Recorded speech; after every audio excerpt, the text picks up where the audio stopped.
Hadi.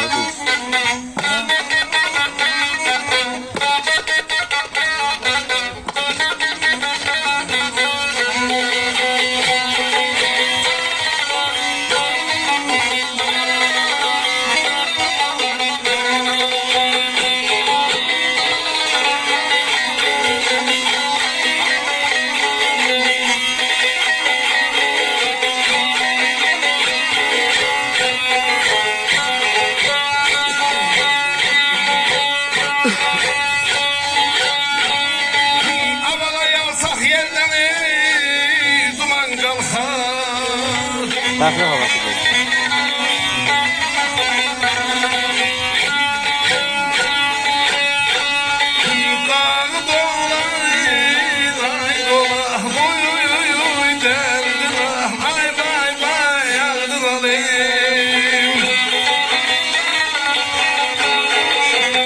Sen varsa sana kimsen sen? İsmail'e bana salamını getirir. Yerden eksper sana salam getirir. Anladım eksper zaten bağırı oraya buraya.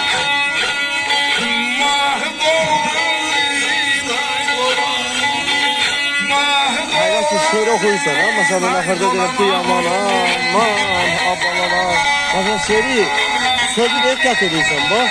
Mesela kaya yürüsen de kapıda izgilenir. Kayanın başını bağlaması bulması. Alsaq yerdən duman qalxar. Dağı dolana dolana. Göy üzünü bulud alar, mahı dolana dolana. Kimi ağa, kimi nöşər. Nöşər olan cəfa çəkər. Bülbül ağlar, qan yaş döşər. Bağı dolana dolana.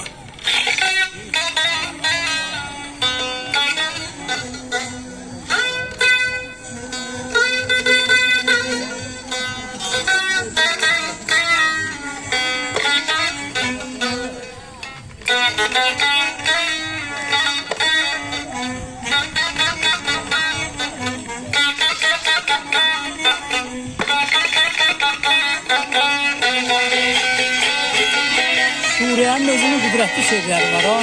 Çok böyle şey. Ana sen okuduğun şey yet şey. Ben ya ondan okuyorum ya da Orhan Paşa var işitipsen. Ha.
Kurbanı murada sattı.